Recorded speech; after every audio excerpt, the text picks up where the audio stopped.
Hey Danny, how you doing, man? Oh, excuse me. Oh.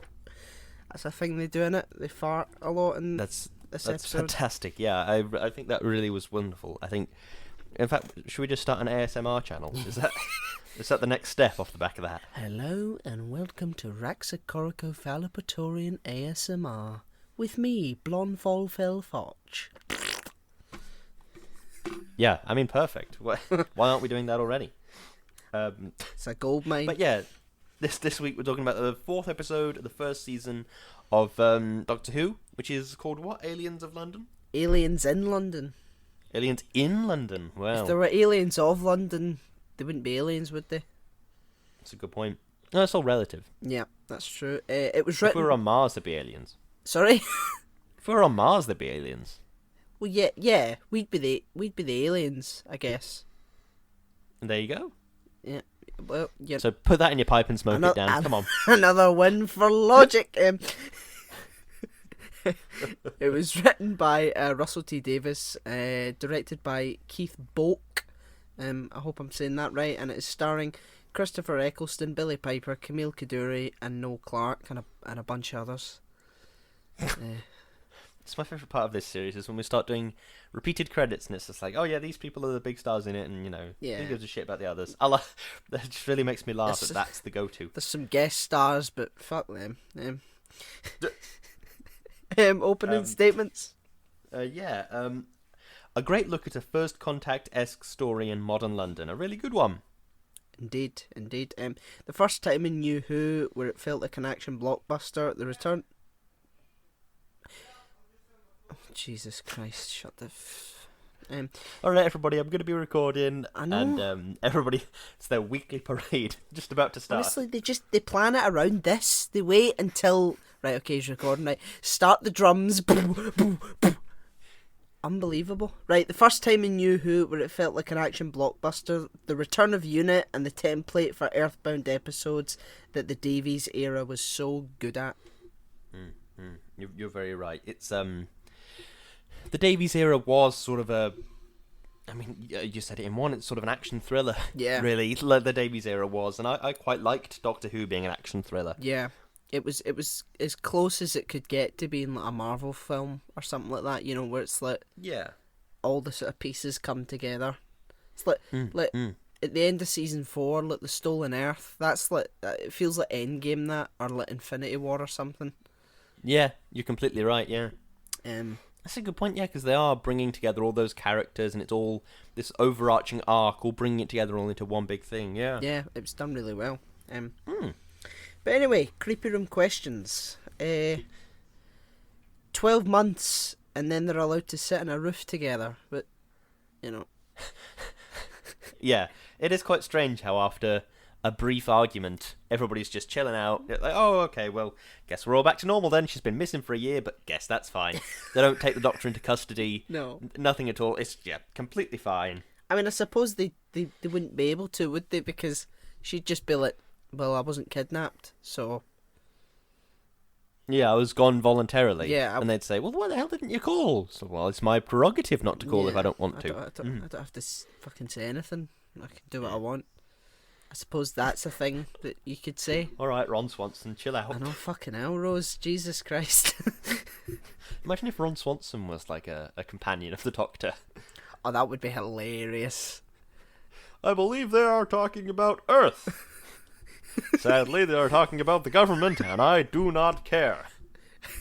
He would support like alien invasion because it would crush the government. He probably would. Oh my God, Ron! They've taken over all the governments on the Earth. Absolutely fantastic. These Sycorax, they really know how to barbecue a joint of beef. The Daleks have killed the Prime Minister. Hooray. Good.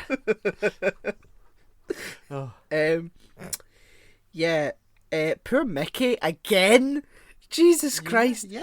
As soon as she went missing, he was obviously the prime suspect. Do you know what I mean? Yeah. So he's had his girlfriend stolen by an alien, and he's a prime sort of kidnapping slash murder suspect. in the murder. Yeah. Yeah. Like, I get that Mickey's deeply in love with Rose, but at what point of her repeatedly running off with an alien? At what point would you just be like, you know what, fuck this? Yeah. Do you know what I mean? In fairness, this is like the early on stage of the. I mean, I would have been done so. after this. Like, see, as soon as she kissed me in the cheek and ran off into the TARDIS, I would have been like, "Ah, well, fuck you then. See you later." And then she comes back and she's like, "Oh, I'm sorry. I nearly got you put in prison." I'd be like, "Rose, go fuck yourself, honestly." I mean, I don't care how much you need to find yourself and all that. You ruined my life. Go away. Shoo. Rose, I've been a murder suspect for a year now. Yeah. You realise this is not okay. Your mum's been spreading rumours about me in the estate. No one will hire me. No one will hire me. All because of you. Rose, I'm living on the street. I haven't got a wage, Rose. Yeah, I mean, that's fucked up. The Slitheen make their first appearance in this episode. Yeah, who doesn't love a bit of the Slitheen, eh? I know, they're a good combination of like silly and horrific. Yeah, because they're kind of like a weird space mafia. Yeah, Do you know what I mean? That's exactly what they are. You know, they fart and all that, and then you make the mistake of not taking them seriously when they are just utter psychopaths. Yeah, and that's the terrifying thing for me, is the sort of hunting thing. Like, I think there's offhand sort of references to it, and I was like, oh, well, that's kind of dumb. And then you see them like on all fours, charging through Downing Street, ridiculous, and all that sort of stuff, and they become much more terrifying. Exactly, because they're like the size and shape and weight of a bear, but they've got enormous claws, and they're quicker and cleverer. And, do you know what I mean? They become terrifying. I do find it confusing that every other race in the Doctor Who universe calls themselves by its race, and the Slitheen call themselves by their family name rather than Raxacoricophalopatorians. You know, it's like the Daleks never. That kind of makes sense, though. Do you know what I mean? Like if you went to space with your family, and then like somebody rocked up and were like, "Hello, who are you?" You'd be like, "Oh, we're the Kerrs from England. Well, Scotland. Well, yeah. Earth." But it's like the Sycorax must have family. Yeah, but the Sycorax, that was like a big sort of council, wasn't it? That was like the Parliament of the Sycorax or something. Because they were probably all individuals. I reckon in another room on the ship there was like baby Sycorax or whatever. I don't know. Right. Yeah. So like most alien races that visit Earth are like part of like governments and things like that, but these are just criminals. Yeah, this is literally just the mafia of space mafia. Space mafia. Yeah. Because they aren't shy about saying, "Oh yeah, we're from Raxacoricophalopatorius." Yeah, like, that's true. We are, but you know, first and foremost, their loyalty is to the family rather than to the planet. Because aren't they like wanted criminals on their planet? Oh yeah, yeah. There's a fantastic episode later on in the series that we'll discuss called Boomtown, where it's like it's Margaret Blaine. You know is that the actress's name? No, that's the sort of Slitheen's. That's the woman who the Slitheen killed. I think I think her character name is like Blonde Fall Fell Foch or something like that. Wait, I'm just gonna because I've met her, I've worked with her before. What's her name? I'm not sure, but they did really drop on with. I know who you're talking about, but they really dropped on with her. Like she, as weird as it sounds, she plays alien in a human skin suit very well. Yeah, she does. Which is a strange thing to say, but she does. Margaret Blaine was a senior member of MI5 in the early 21st century. Right, we know that. But who plays her? Don't mind me. I imagine we have people listening, screaming at their phones. It's Julie something or other, or it's whoever. Whereas I'm going to try and overlay a ticking clock onto this bit. I'm so close. Come on. Annette Badland. Ah, there we go. What a name. I know, Badland. Yep. I met her. She was at. This is completely off track. She was in the Holiday Inn at Media City one time. She came out of the lift, cool. And I saw her, and I was like, "Oh, you remember me?" And she was like, "Yeah." She did. Did she fuck? Oh, do you remember me? No. I know. I'd rather people just say no rather than lie. You know? Yeah, I know what you mean. Yeah, I mean, I have a terrible memory with like faces and names and stuff. I might recognize a face, but it'll take me so long to place it and to figure out the name. But yeah, I know what you mean. I would rather people just be like, no, sorry, I don't remember you. Did we work together? Because I think if somebody provides like some sort of context to how they know me, I'll remember them. Yeah. Listen, I'm so sorry. People keep shouting downstairs, and it's really... it's not even funny anymore. It's just really annoying, because I said I was recording, so... I like it. Anyway, I like that the Doctor cares about the life of the pig in a strange way. Oh, yeah. Because it's the kind of thing the Doctor would care about. It's like no life is too small sort of thing. No one life is too small. It's like this is a bit of a jump, but you're gonna have to stick with me for this one. It's like when you see people that sort of like people don't value the life of like a smaller animal as much as they do a bigger animal. Yeah. And that's sort of one of my bugbears amongst pet owners, is when they don't really value the life of, say, a goldfish or a hamster or whatever as much as they would a dog.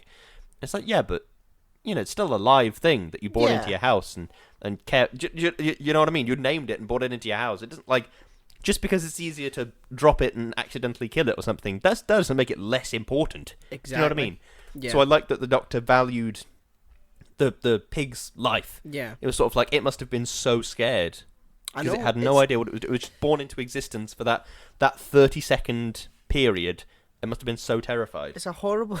It's just incredibly fucked up thing to do to just this small animal. Just take apart its brain and just stitch bits on and then have it dive bomb in a ship it knows nothing about, and just you know just for the sake of creating a crisis split.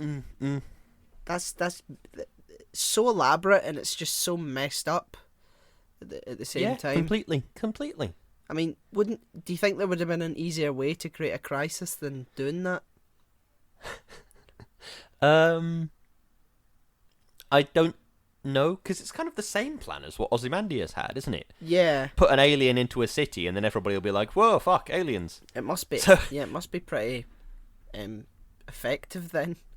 I mean, unless you did some kind of a brain wave thing and like just put the psychic idea of an alien into everyone's head. Yeah. That's the only sort of less cruel way I can... I mean, less cruel. You're still, like, implanting things into people's brains from miles away, so it's still pretty cruel.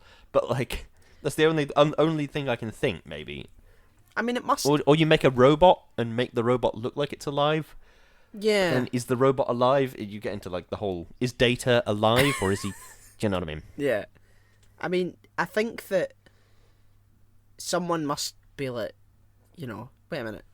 Right, okay, we're on red alert, the Prime Minister's missing, and the best that we can do is the guy who organises the sugar standards for...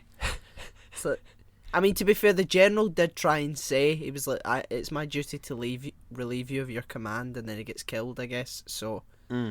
So, you know, at least it wasn't just, oh yeah, that's me, the Prime Minister now, no questions asked, boom. Thing is, I have to say, if you were Harriet Jones, hiding in a cupboard, and you watched... like these senior members of the government become aliens and kill another person. That's an instant suicide, right? You're not going home after that. That's a oh my god! Like I don't know if the entire world is turned on its head. It's like, well, the world is over. Everybody. I mean, I suppose Harriet Jones isn't. She's not really the type, but like, I don't know. It's like the Charles Dickens thing. It's like in the previous episode.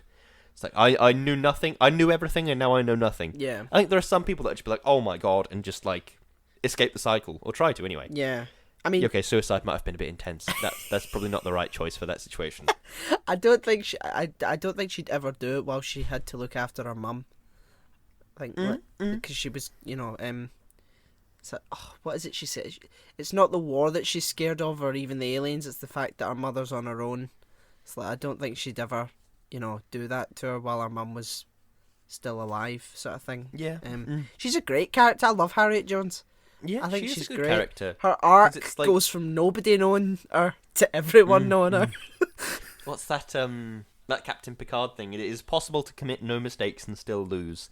That's not inadequacy. That's life. Yeah. And I think that's Harriet Jones's sort of downfall, was she made no mistakes, but she killed the Sycorax with that big old space laser or whatever it was.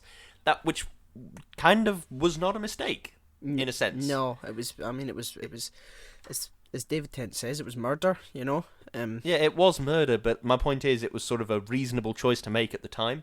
Yeah, it was like a sort of if you're the prime minister of a country, that's a feasible thing that you can do. Do you know what I mean? I mean, from her perspective, it's these people or these aliens have showed up, threatened to kill half the population, killed a general, and a sort of civilian, essentially, a scientist actually, and then a man comes out of a blue box and fights some guy, and it's all a big laugh and a big joke, and then, you know, they just disappear and everyone's happy. It's like, for her, it's like, no, two people that I work with have been murdered right in front of me, and you're telling, wanting to show strength and sort of and you're telling me that these creatures will go back up into the stars and then tell others about the Earth, and we're just supposed to accept that they come here and they can, you know, kill a few people,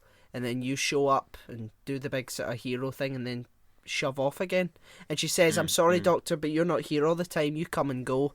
It's like, that's true. That's so true. And that's why like people like Sarah Jane exist and like Torchwood exist. It's like, because he isn't always there, and he is just a sort of wanderer. Doctor adjacent, aren't they? Yeah. Exactly. So it's an interesting sort of moral dilemma. But we're not even there yet. But anyway, one thing I do like from this episode is the TARDIS. Even now, it feels a little bit alive. Like, just the sort of atmospheric noises in there. It's like the creaks and groans, and it's like the humming and the purring of the machines. It feels a bit alive. That's something I like about Doctor Who, is that the TARDIS is a bit alive. Don't get me wrong, it's like the ultimate ex machina. Because it's like, oh no, the TARDIS... how am I going to get out of this one? Then the Doctor sits in a hole and goes, oh no, and then the TARDIS just appears. It must have locked on to my brain signal, and then it just appears. Do you know what I mean? How are we ever going to find this person? Use the telepathic circuits.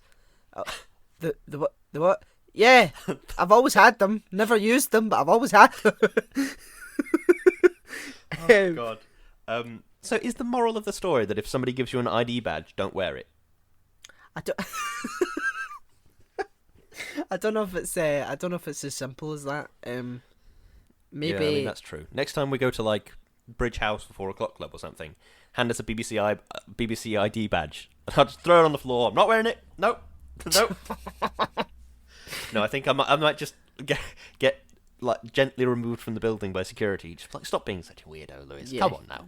Put on your badge. Come on, Lewis. Fuck off now. I don't know how. I don't really know what the message is of that. I think it's just it's a good old fashioned sort of aliens trying to destroy the world kind of story, and it's not the sort of it's, you know, it's like, oh, we want to destroy the world because we're evil. It's like, no, we want to destroy the world because we're scavengers. Profit, yeah, for profit, which is the oldest reason to do anything, which is to do anything horrible, which is, I think, great. You know, what is their plan in the next episode? Don't they want to compress the world into a big fuck off diamond? Yeah, like molten slag or something like that, or something. Basically, the raw minerals of the earth are just to be sold, and that's it.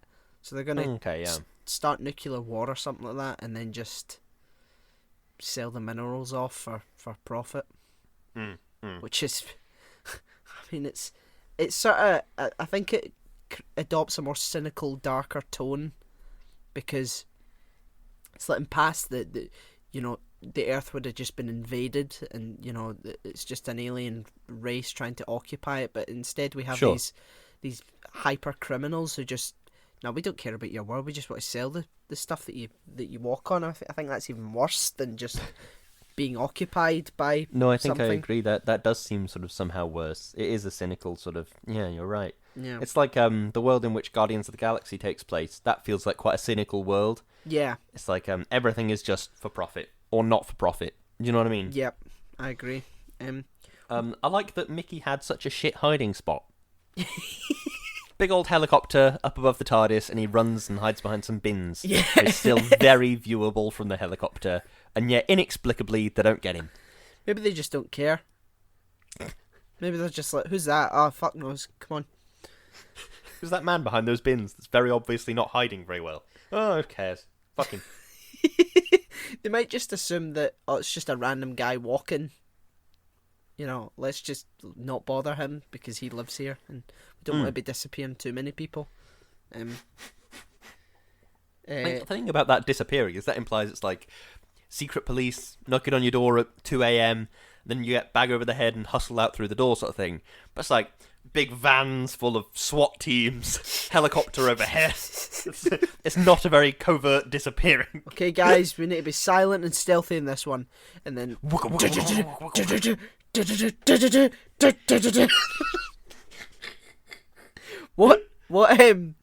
political party do you think's in power? I know that back then it was Blair and New Labour, but like, do you think it follows the same sort of timeline, or is it just a completely different one? I don't know. I reckon. I don't know. I don't know. Christ knows, I don't know. To be fair, we're given like no clues like whatsoever as to who might be. I always presumed it was Labour just because that was what was happening in the real world. But like, I've no idea. I mean, they mentioned Trump, like in the later seasons. I thought you meant in this episode. No, no, Danny. They just fart a whole bunch. No, they mentioned. I think in 2017. I think when Bill was a companion. I think they do a Trump really orange joke or something like that. So I think they're aware of stuff. Yeah. But it's so confusing because they did the episode where the Master sort of takes over everything. For the first time, there's a guy called President Winters who's in charge of America. Yes, who gets assassinated, yeah.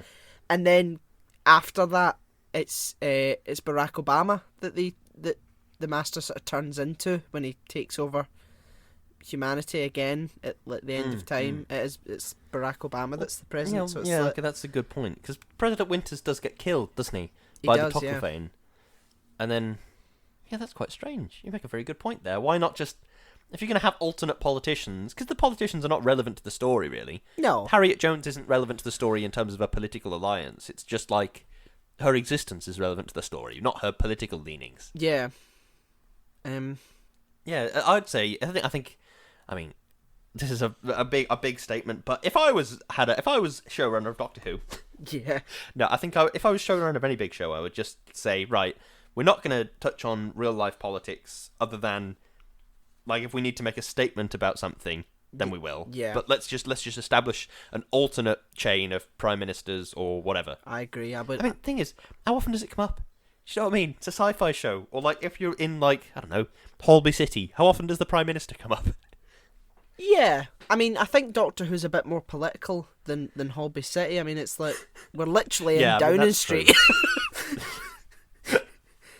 But it's not, luckily, like, T. Davis is such a good writer that it is irrelevant to the story. You're right. It's like, I only thought about it, like, just as a sort of passing thing. It's like, I wonder who's in power here. My last sort of note worth any salt is those lights look useless. Because in the the conference room type thing, you've got to be level 9 to go in there. Yeah. And it's like those lights, and it's like a piece of like a strip of metal, which goes up to about 3 feet high and then curves over. So it's like goes from being vertical to horizontal, and it kind of curves, and it has bulbs all the way up. It's like, yeah, okay, it's kind of artistic, but also useless. Look directly at it and it'll be far too bright. Sitting near it, I reckon it'd be really hot. They just look like useless lights. Stick some bulbs in the ceiling, like any other reasonable person. Come on now. That's your last note worth any salt. I have one last note worth any salt as well. Yeah, go on. Is it also about lamps? It's not about lamps. Fucking hell, Dan. Have you got any notes about lamps? No. God, you fucker. I'll write, do you know what? I'll see for the next episode, I'm going to write a note about a lamp somewhere. Okay, Gonna be like, okay, yeah, that good. lamp was all right. Like, excellent world building from that lamp. Yeah. Thing is, by this time next week when we're recording the next episode, I guarantee I will have forgotten completely. Do you know what? Whatever the hell you were talking about. I'll be like, sorry, what lamp? I'm What the hell are you talking about? I'm writing it down right now. Make a lamp note. Good stuff. Good stuff. There we go. Okay. Yeah, my last note worth any salt is, how do you think humans will react to first contact? In the real world, Yeah. Assuming that it's very similar to how it happened there. I have no idea. I imagine with great panic, to be honest with you. Yeah. I think there. Don't get me wrong. I think there would be people doing that sort of. Oh yeah, we like. What's that party where they're playing Starman? Yeah. And they're like partying and getting a bit drunk and all that. I think there would be people doing that. I think there would also be people saying, "We don't want these fucking aliens here. We've got our own problems on Earth that we need to solve." Like, it'd be a huge old grab bag of political and social economic opinions based on aliens. I don't know. What do you think? I don't know. I think severe ignorance would be a fair part in it, and with myself as well, because I'd be shitting myself, you know. I'd be like, just get them away, kill them. You know, it's like there's that. It's that sort of Lovecraftian sort of fear of the unknown, kind of thing, which is so prevalent in our species. But I'd like to think that most of us would just be having parties about it. Like, we're not alone in the universe. Woo. Yeah, like hello E.T., you know that sign? Yeah, hello yeah. E.T. The aliens have landed. The aliens have landed, Mary Poppins. I know, his accent is shocking. Yes, it is. Anyway, Clocker, have you got a closing statement? First contact related or lamp related or not? I do, yes. An excellent setup with an interesting new villain for the history books. My arse cheeks were clenched when it was first broadcast. Can't wait to see more. Utterly bizarre with just a hint of vague crapness, and therein lies its charm. Spooky in a campy, ridiculous way. Very, very good. Bitchin'. Well... Bitching indeed, Daniel. What? Bitching indeed, Daniel. Bitchin', yes. I think, yeah, that's us. We've done yes, it. I think that is us. We've done a podcast. Yeah, we did it after all the heeing and hawing and fuck you, Skype. Honestly. Don't say that too loud, or the call will cut out. I know, it's it's threatening me now. It's just a picture of the Skype logo sort of pointing a knife at you. You fucker. You take that back. He's got like a wine bottle that he's like smashed on the side. He's got the jagged edge pointing at you. You take that back? He turns into like a sort of Motherwell hard man, and smashes a bottle. It's like, do you want a fucking splinter glass facial? Yes, that's exactly what it turns into. Anyway, we've got some bits of stuff to do. Sake. I am on Instagram at O'Hiram. I'm on Facebook at Daniel K Actor. I'm on Twitter at Kerzo2000. What are you on, Lewis? I am on Instagram at Lewis_Brindley. I'm on Twitter at LewisBrindley4, and I have a Facebook page called Lewis Brindley. Yes. The podcast is hosted by Podomatic. We are on Spotify, Apple Podcasts, Google Podcasts, Deezer, fucking we're everywhere, man. YouTube. If you look there, we're out there. Yeah, YouTube. We've got some really good YouTube things going on at the minute. We've got a nice little community. I'm really enjoying it. We have a couple of people that comment on quite a few of them. I quite enjoy responding. It's nice. Yeah. So yeah, check it out. We also, if you like the show, then it would mean the world if you'd be able to support us. We have a PayPal donate button on our website. And we also have a Patreon, where we do a whole bunch of other stuff. You get access to our community and an exclusive Discord, and that would mean the absolute world to join the community, join in the fun. You can, what is it you can do? You can request things for us to review. You can have your say on a show or a film we're going to do, and we'll mention your opinion, even if it takes us ages, like it did with Darius's. But yes, we have an amazing community. And speaking of our Patreon, we have 5 patrons, don't we, at the moment? We do, yes. Hit me with them, Dan. Chloe. Thanks. Darius. Thanks. Sophie. Thanks. Peter. Thanks. And Aditya. Thank you so much, guys. Thanks. Yes, thank you very much, everybody. It means the world that you are making this show possible and help, because we fucking love doing this. Like, thank you very much for making this show possible. It means the absolute world. Thank you. Absolutely. We are also partnered with a wonderful company called Strudel Ltd, and it is Lewis's turn to edit this week, so I hand it over to you. Prepare yourself, mind, body, and soul, for the advert, which, quite frankly, is the best advert in history. Better than that Apple one where that bloke smashes up a computer. Better than, I don't know, the Compare the Market ones. Better than any of them, and it's coming now. Hey Dan, do you ever drink things? No, actually, I don't. Right, well that's messed the ad up then, hasn't it? Oh, good grief. Well, if you're not a massive weirdo, then you might like to drink things from time to time, and sometimes you might even like to use a straw. Yeah, and there are lots of options available. I've got a metal one, and they come in plastic. Bad for the environment. Or paper. Falls apart immediately. Yep, which is why strudels are out there. Strudels are straws made out of pasta, and straight away both of those problems Lewis just said are solved. The pasta will decompose in a day after you throw it away, and they'll stay strong in your drink for at least an hour. Exactly. What's not to love? Plus, they're super convenient. Having a couple of them in the cupboard will mean you don't have to keep cleaning a metal straw every time you do the dishes. Indeed it will. Check them out today at strudels.co.uk. You will not regret it. See what I mean? That was so much better than any advert you've ever seen or listened to or anything.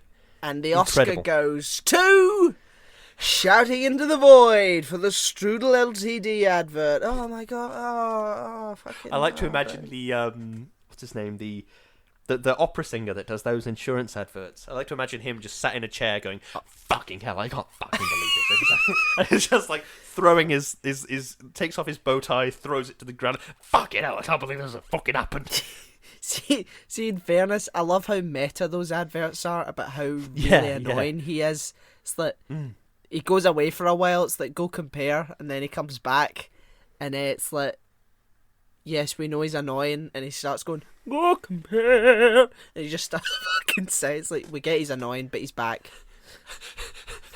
We get he's annoying, but we've paid him for 10 adverts, so then this is the 6th one. So come on, we gotta come on. We also have merch that we haven't done an advert for, but we sell mugs, we sell tote bags, we sell t-shirts, we sell jumpers, we sell everything. Those will be in the link in the description. It's on Teespring and Redbubble, so get yourself over there and buy some shit. Aye, get yourself a mug so you can sip at a cup of tea while you listen to this podcast. Definitely. We're also partnered with another fantastic company called Number 12 Crochet Avenue. Lewis, this one's all you. Do you know what? Can I take this one? Because I never take this one. Go for it. Number 12 Crochet Avenue is a company run by Lewis's amazing wife, Chloe. She does amazing things with yarn. She creates scarves. Does she? Yes, she does. What does she make? She can do anything with yarn. You give her a ball of yarn and you say, make me a giraffe, and she's making you anything. And she has a wonderful, amazing Instagram that she regularly posts to, just incredible works of art on it with just, the oddest of material. Yarn. How do you even do that? I wish I could Does she do lessons, Lewis? I'm sure she'd be open to doing lessons. She should do I'd love to learn how to do shit with yarn. Start a YouTube channel and do little lessons, teach people how to do stuff. Yeah, absolutely. The Instagram is at Number 12 Crochet Avenue. Please check it out. It's absolutely fantastic. Yeah. Go and have a look. She is amazing. She does amazing things. Go and take a look. Lewis handled that better than I did. He's, I'll work on it, right? I'll get something. I'll get a nice sort of paragraph sort of finalised for next week, and it'll be awesome. Be amazing. Get it notarized and stamped and Yep, definitely. Mm-hmm. Well, that's another day, another podcast, I guess. Indeed it is. Thank you very much for listening to this podcast. We'll be back next week with the next episode, episode 5 of season 1, which is more aliens in London again. I hope it's called that. It's not, but I hope it is. It's called They're Still in London. No, it's So, do you remember the aliens from last week? Well, they're still fucking here. Ain't that weird? it's actually called World War 3. No, it should be. Remember them aliens? They're still here. Yeah. That should be good. That'd be good. That'd be a good title. But anyway, thank you so much, and we'll see you next time. Yes. See you next time. Thanks for listening.